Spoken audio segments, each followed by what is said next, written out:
Sejuani, there's the Sedge ban finally. Yeah, they're not 100% sure where this Poppy is going to go, and you want to deny the Sejuani Jax. Insanely strong 2v2 towards the top side of the map. Yeah, Jhin, I can't believe we haven't talked about it yet, but both Jhin or Ziggs would make sense. I like the Jhin more when you already have the Azir. Looks like that is going to be the lock-in here. It's a T1 classic. We've seen them pull this out many a time.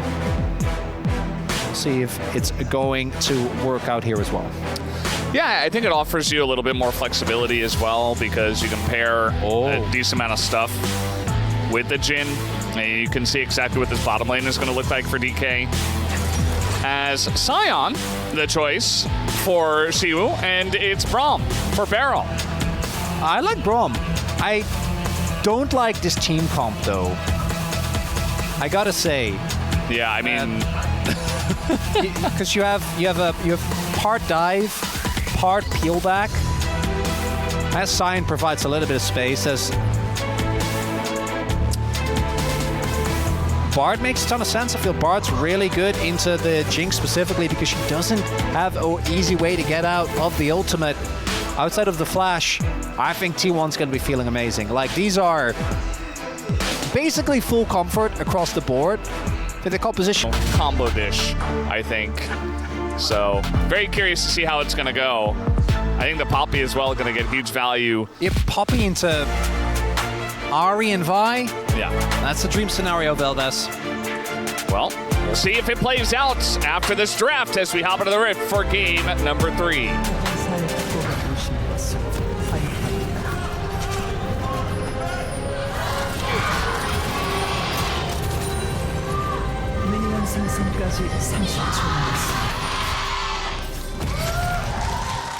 All right, off we go. And, well, one thing you've got this Braum, and he's very good at level 1. So they're just going to run into the enemy jungle. And this time, probably not going to get first blooded, like we saw in game 1. Lane swap to come through does make sense. Jhin and Bard able to apply a ton of pressure in the 2v2. And Jinx just wants to get to, at the very least, an item if you really do anything. Obviously, you'd also much rather be a Sion. And here you see as well, both top laners are also aware that this is the standard ward placement. Because if Shiwa gets dove, which again, a lot harder than it used to be, Sion is going to be able to get the wave. We've seen actually T1 CL, and I think it was Humble Life as well, pulling out a lot of Sion lane swap strats where you use the Sion and just eventually send him to a certain depth just that you can maximize the amount of farm. Now, T1, the one thing I do think they have to be careful about, which they do have a tendency to do sometimes, is not to over-index too much on early plays. Because that's exactly what DK is going to be looking for, as it looks like we will just have some vertical jungling going on, which I would argue benefits DK again, just because of how hard it is to reliably shut down a Sion. Let's see, Oner still going to try, but again, these Noxian turrets hit a little bit different than they used to. It's going to be a huge stacked wave about to come up. Actually, she also went for shield level 1, so not going for the Q, just trying to get as much experience as possible.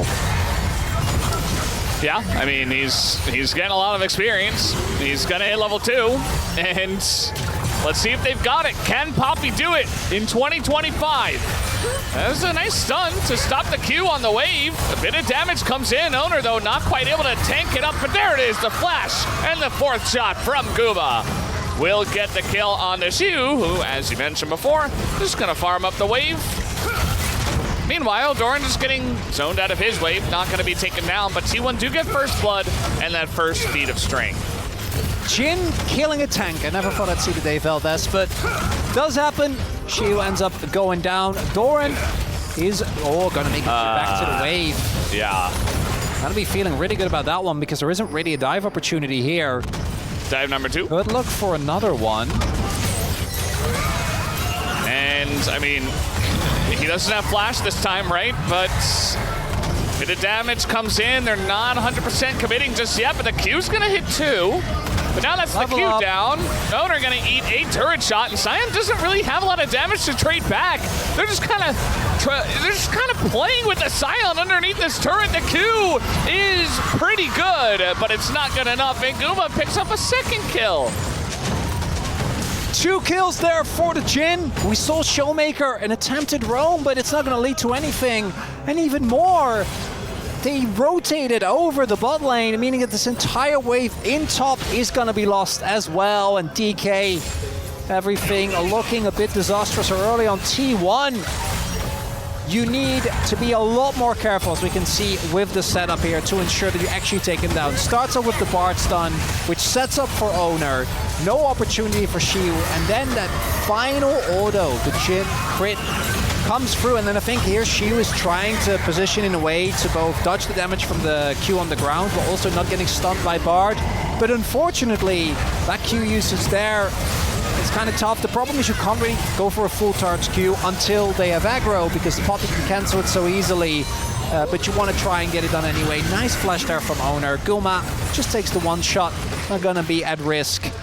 Now, early game looking really good here for T1. Although, thanks to that rotation, it looks like it took Doran a while to actually arrive. And he is basically even in experience, but the plates are in favor of DK, which is why the gold still looks relatively even, with the feet going to T1. Still going to be feeling good about that one. Yeah, I mean, they get that first one, the first blood, and we'll see if DK maybe can, with some of this chip damage on the turrets, find a way to pick up a first turret feat, or if it's just going to be that extra gold on Guma that gets the difference for T1 in some of those early team fights we might see around the grubs and so forth. As now we've got top laners fighting against each other.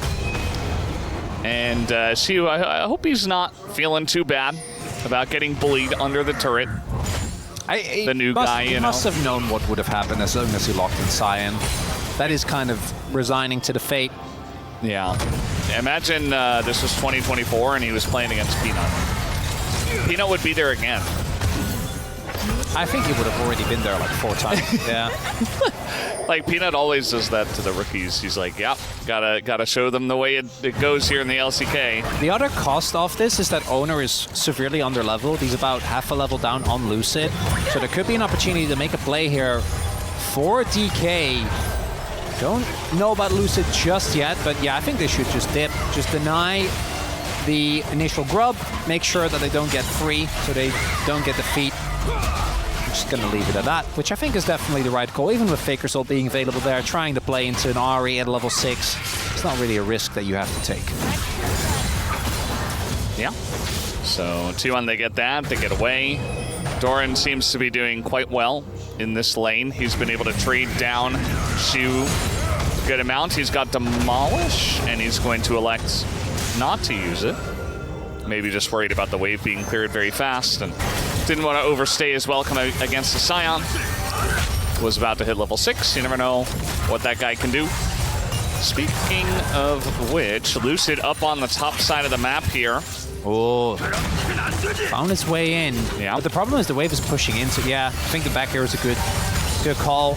Wave's pushing into Guma and Keria. Guma still has his sums as well. If he doesn't have sums, you can maybe go for like a flash Q into ult, but not going to be the case here. Not really a window. Guma now sitting on a very early bounty. Could not be further apart from how his game number 1 started. Yeah, it's a very different feel. But it is Guma on Jhin. You know, I mentioned kind of Faker and Keria as the guys with the deep champion pools, especially because these are just best of 3s now. You know, we don't have to dig too deep. We don't have to go too crazy, but certainly this is something that Guma has played many a time and is very comfortable on. As we do have the root here onto Beryl. He is totally caught. It might be a third for Guma. Instead, they'll just give that one to Faker. You know, Guma missed the 3rd shot, so Faker's like, yeah, now I deserve it. I'll take it down. But more importantly than the pick on a barrel, it just means a free dragon here for T1. And they're really stacking up some of these early wins for their team right now. Also takes... Oh, that's good, actually. Oner doesn't have smite, so if that splash damage could have actually realistically taken it, not going to be the case.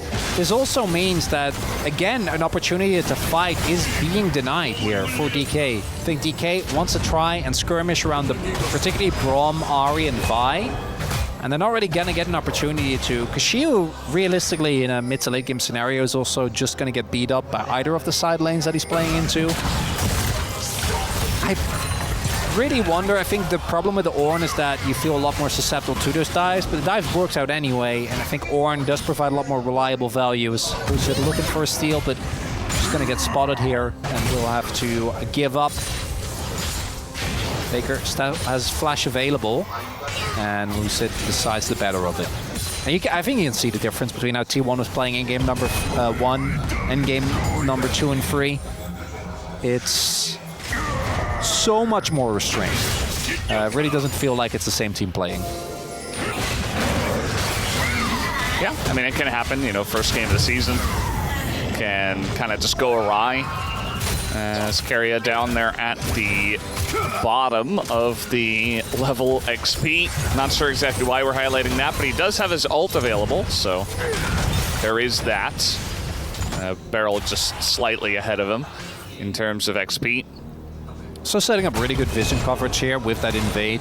Now they have Lucid's full topside warded, not allowing him. As we go back, take another look here. So Barrel's trying to set up for a play towards this dragon, but severely underestimates how many members of T1 are ready, and particularly these type of really aggressive plays around objectives with the Jhin ultimate. We've seen T1 do a million times, something that is basically their bread and butter.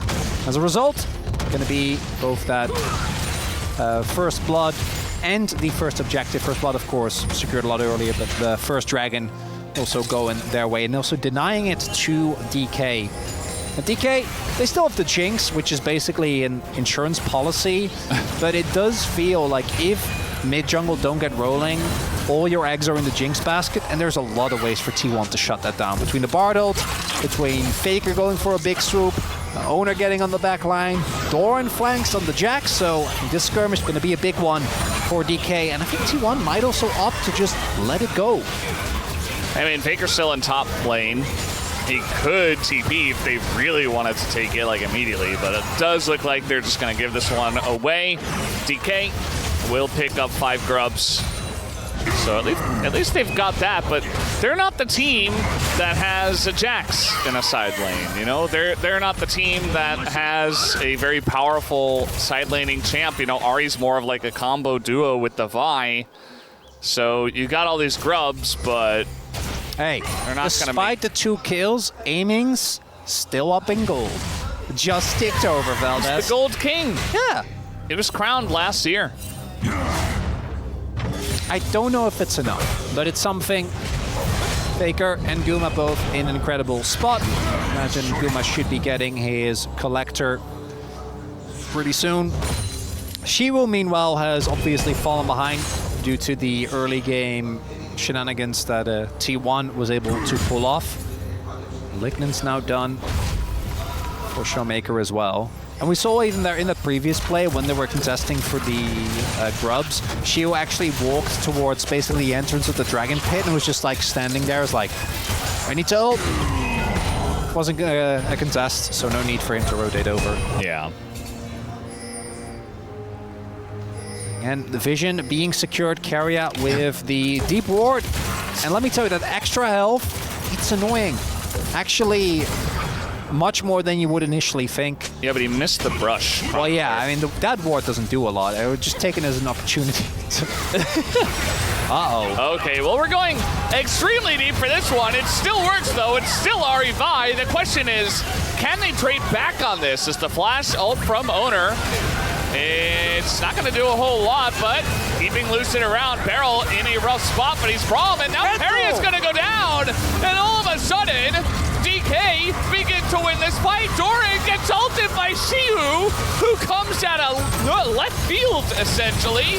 And now they're going to get the first turret. How the hell did that work?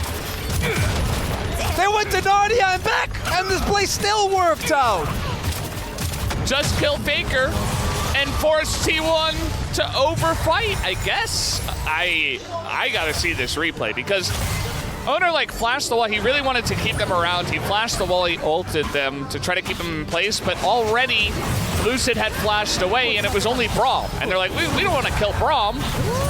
And then they just expend everything to go way too deep, and DK immediately take advantage of it. Okay, so let's take another look here. So it's a full shuffle and then also flash. And yes, they kill Faker. The flash is big because it means Lucid doesn't get slammed into the turret. Then he also is able to get away. But then I want you to pay attention to this. Lucid doesn't actually get threatened by the Barrel, and then Beryl gets the cancel on the Jhin ult. So Jhin is out of the fight.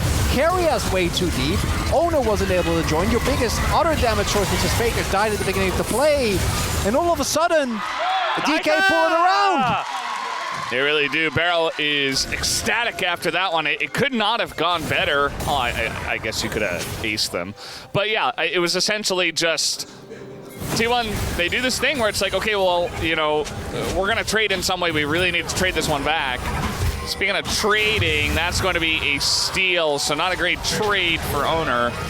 As he will lose his red buff. Lucid, yeah, he got away from that Poppy ult, and then Keria used his ult on him and then went over the wall and just died. So yeah. Bard just had zero impact. It's like, well, that's not what we wanted to use the Bard for.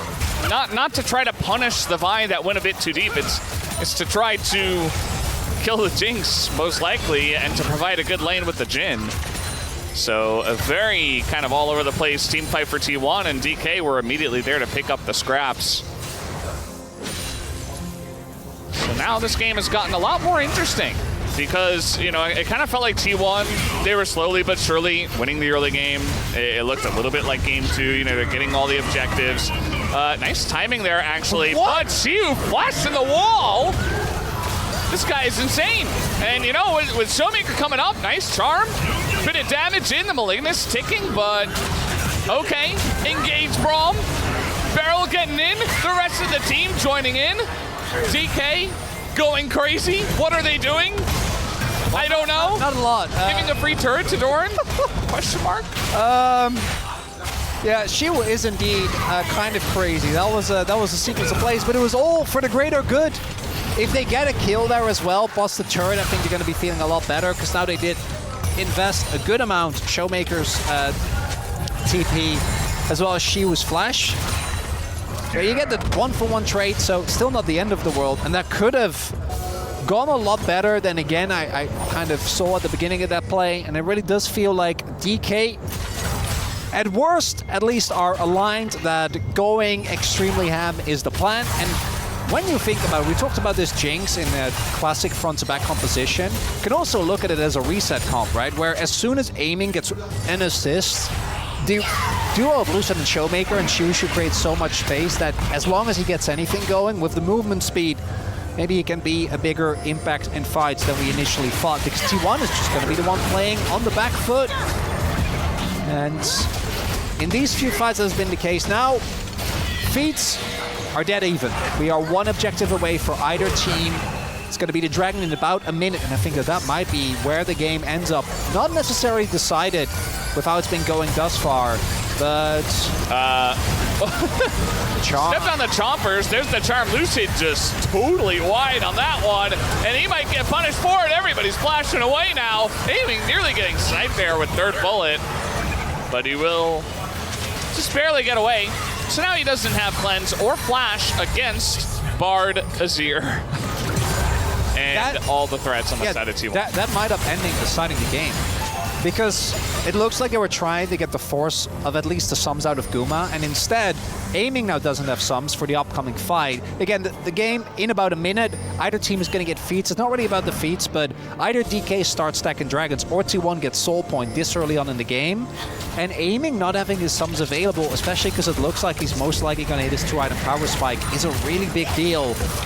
And Guma didn't have to expend anything, right? The only thing T1 used there was ult cooldowns, which they will all have available back when the fight starts. That's a charm, that's a Rip Herald, and yeah, Oner's right there to try to punish it. Beryl in a bit of trouble, but he is Braum. And now Lucid, ooh, If the Q hits, I mean, you got rockets flying, you press an R button, but Guma still has That's 2 ults. his flash. Yeah, that's both Aiming's and Showmaker's ult now used. Oh, good charm, but yeah, T1 is taking control of this pit. And this does feel like DK, they can choose not to fight here. It's not soul, it's just soul point. But you're still going to be feeling horrible about it. Look at the vision that's being set up here by T1. I feel like you can just never approach her if you're DK. Entire jungle is lit up. Still might be able to gain entrance through the river, but they're going to have to get a crazy catch to make it work. The zoom in there on both the zap and the charm, not going to connect. What about Lucid? That's a Poppy. If you pick the right target, maybe? Yeah, and you gotta hope that Oner's not ready. Are we just gonna have Shield run in? Is that what this is going to devolve into? I could see it. Go engage you. Stuns are available. Oner doesn't have his ultimate crucially, so keeping Lucid out of the pit might be hard. Doran on the flank does get spotted. All right, let's see how it goes. Lucid looking for the flash. Can he get it? Yes, he will! Lucid picks it up, denies the dragon. Now they're turning on a Doran, and the counter-strike can only do so much. He gets extremely low, and the rocket gets the reset. In goes Aiming. He is chasing them down. He's got a frontline. Very nice ult here from Faker, but it's not enough. It will just block the door, but Keria is not long for the world either. It is a massacre. T1 are just running away. They lose the dragon. They lose the feats of strength, and DK, they find all the angles. Everything goes wrong there, Valdez. If you get the dragon, you give up the kills. I think you say worth getting soul point, mountain. That's going to feel amazing against the upfront burst of this comp. Are they going to get Otacon as well? Oh my. They have 2 TPs. Faker's up in 5, but I don't think he's going to be in time. They're going to get that as well. Yeah. And just like that, you were talking about the dragon being the game decider. It kind of is. It kind of is. Oh, wanna look at this. So it's the burst, Lucid gets it, and then here an initial re-engage with the Bardo, but that's Braum and Sion. No one can join. And then Lucid turns onto Doran, and as soon as Aiming gets that ult, the splash damage, he gets excited. There's no way that the fight is winnable, even with Faker. Nice attempt there on the shuffle. But Guma's, unfortunately, this isn't level 2, so he can't kill the Sion, so he's just standing there sadly. Atakan, let's go. Atakan, let's go. Atakan, let's go. Atakan, let's go. Atakan, let's go. Atakan, let's go. Atakan, let's go is the message. He said that like 5 times. And now they've got the buff. It's got to be a quick turnaround here. With the buff, you're going to be looking to dive. And, you know, as you framed it before, ooh, that's a denial on the back of Oner. I think he was aiming for Faker, but...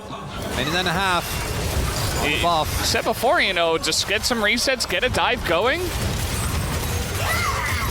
There's really not much that T1 can do to stop this.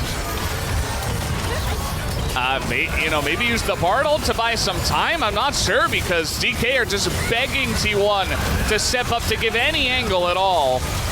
And Barrel's just gonna hold up the door. Lucid will get away and not expend his Otacon buff. Ideally, you just want to get an R off, and then if you die, it's, you know, who cares? Might go for it here.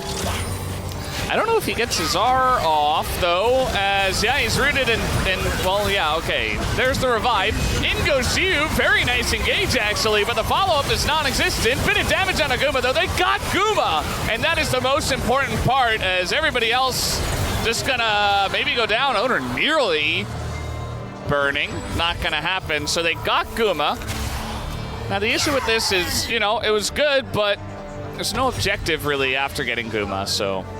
Yeah, they don't really get anything out of it, but there wasn't going to be an objective within the timer, so... Yeah. Let's try and get some value. Definitely not the best look. I feel like teams right now are really going mega ham, and you want to trade like at least 2 kills, ideally, to really feel like this is worth it, because the sums are already down. You're not getting a turret, you're not getting any other objective, but then again, you're going to lose the buff anyway. But I'd argue there are scenarios where it might be better to lose the buff, because you're still giving over gold. Like, I know it's not nearly as much, but In this case, because you got the Guma, I'm pretty sure was sitting on a shutdown as well. In this case, it's definitely still a worthwhile trade as, yeah, Showmaker has been having a series, Valdez. Potential player of the match angle if DK eventually win the spawn. Yeah, it's not over until the Nexus falls. T1 haven't lost an inhib yet. They are still sitting at 2 dragons, so they're gonna have a lot of time. I think Guma needs to get to a 3rd item though. Faker is sitting at a really strong 1-2, but I don't know if that alone is going to be enough to hold off on the siege here. If DK do actually start stacking these mountains, things can get kind of ugly though. I think she was going to be a problem. He already has 4k health, Valdez. Yeah. He has 1 item. Yeah. What? And they have a Jhin. They have a Jhin, they do. I know that there's also a Zir, there's also Jax, but if Zir and Jax are hitting Sion, I don't think that's where you want to be in life. Yeah. At least it does feel like Faker's builds will do damage. Oh, he's going Void as well, it looks like Yeah, next. So. Leandre's Void should be... He's going to be the guy that's chewing through it. Looking for Guma here. He is going to be caught for now. Flashes the Poppy ult, just gets away from it entirely. Lucid, you can always rely on this guy. And down will go the T180 carry. Lucid, I just said we can rely on you. Please don't just immediately die. Okay, he's just dead. And Showmaker probably did as well. There you go, T1, a couple of big picks. And Baron is about to spawn. And so is that Mountain Drake up and available. Yeah, that's soul point at T1. Remember how I said he was reliable? Oh, DK, never change. T1, smell a moment of weakness and go in just to pick on Guma was great. But DK can't help but overchase. In this case, Lucid going way too ham, and this initial play is so nicely done, right? Get the ult, take down Guma, flash away, Showmaker's at the ready, and this gets you a 2nd Drake at the nice soul point, and you don't need to do more. You don't need to go for Oner, but then Lucid just queues into the waiting arms of Doran. Really nicely done there as well, by the way, from Keria to ensure that Barrel and Showmaker can't provide any assistance. And that is now Mountain Soul Point, meaning that this game that we thought was now finally really swinging between the Dragon and then the Atacon as well. Pendulum's still going, Valdez.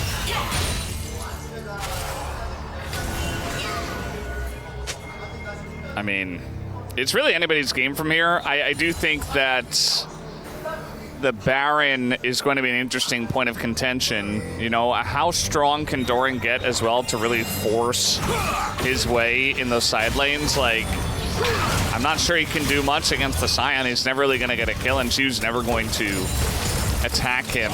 When it comes to hyper carries, aiming's doing actually pretty well. I don't think that T1 have done a great job of locking down aiming. There was one Bartle that hit him. And now Guma, he's got to deal with a very fed Sion. And he's going to have to flash from...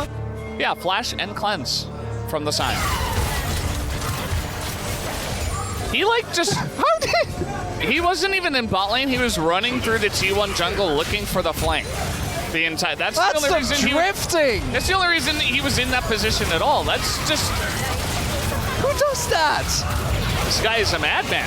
Okay, TP is forced. This is the moment. T1 looking for a collapse. Oh, Bartle gonna miss. And I think for DK, all you gotta do is find Guma. The issue though is if you get Guma, like, yeah, you got a sums and everything, but as you mentioned before, it's really Faker and Doran who are kind of the hyper carries in this comp. So you can't expend everything to get Guma. You see as well the poke actually being pretty meaningful. As Lucid is going in. I don't know what she was bringing out in this man, but I have not seen this Lucid since spring, Valdez. Lucid was talking to Diablo before this game. He's like, how do I do what you did? How can I be that aggressive? With the sums still going to be down, or the sums are still going to be down, but T1 have bought themselves so much time by picking up that Dragon. Again, the big mistake from Lucid, meaning that there is not going to be an opportunity for DK to set up themselves for Soul Point. This game might go the distance. Baron is still up, and I gotta be careful saying that because I've said that before, and then there's like a 5-0 and the game is over.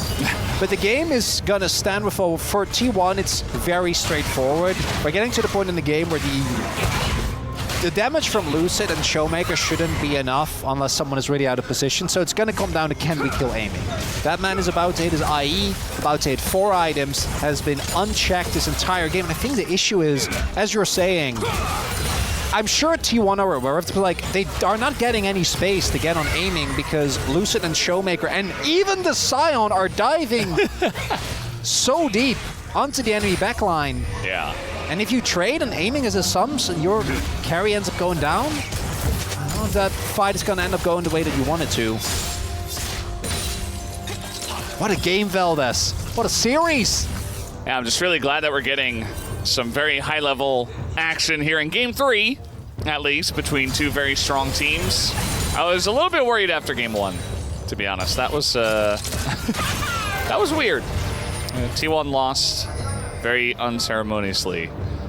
DK have been challenged, though, since then, and we weren't too satisfied with their draft either. We began to see some angles of how they're able to make it work.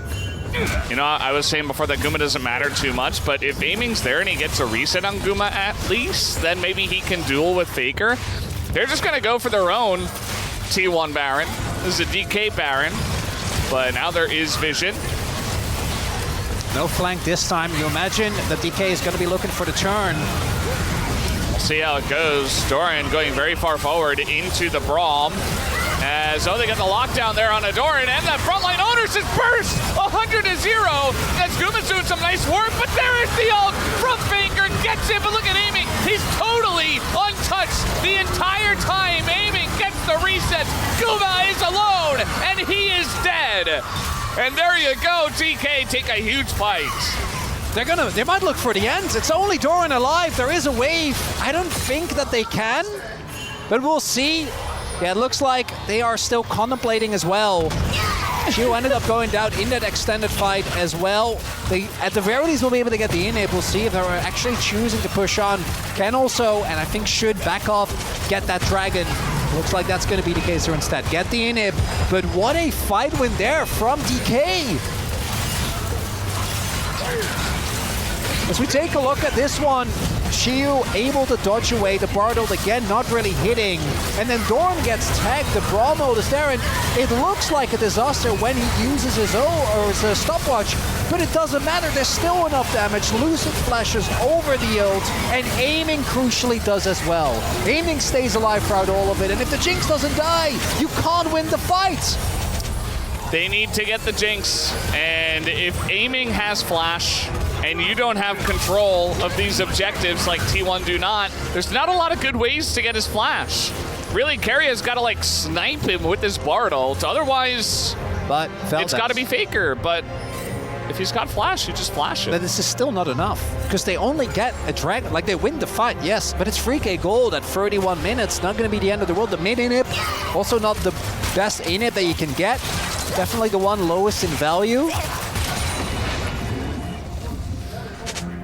Yeah, I feel like they should just regroup and look at Baron again. I mean, yeah, the only real issue is that aiming doesn't have his flash now. So, you know, obviously Faker can still try to shuffle and find an angle. Faker doesn't have his flash for the best angle, but yeah, that's the precarious thing, because if Keria actually does get node onto aiming and he gets clipped, the setup afterwards is basically impossible to play around. Lucid now gets his GA, further solidifying that he is just looking to go in and isolate a single target, because all that DK needs is they just need to get aiming excited, even if it's a situation where eventually they're able to take him down. If he can get enough photos of this, is a 4-0 Jinx, 4 items now, Lord Dom's IE all there. It's Lucid just waiting, biding his time. T1, dare I say T1 Baron? Yeah, they're gonna start it. I mean, they've got a lot of damage with the Azir especially. They've got Jhin very safe positioning here. DPSing literally with his ult. Beryl is though here in the front line, and there goes the Jax!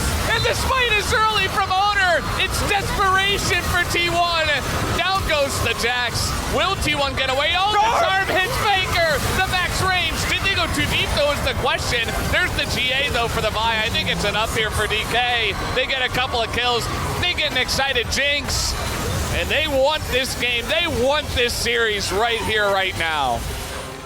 No one saw it but Atlas, but we are on the verge of a DK win. Oh, Barrel. The engaged Braum. The flash to Q.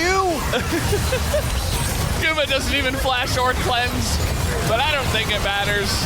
The memes aside, it looks like DK, they should be able to take it down. Guma can't clear the waves, especially not on Jhin.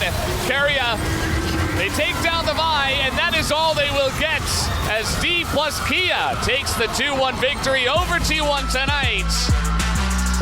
And they get another win here for Group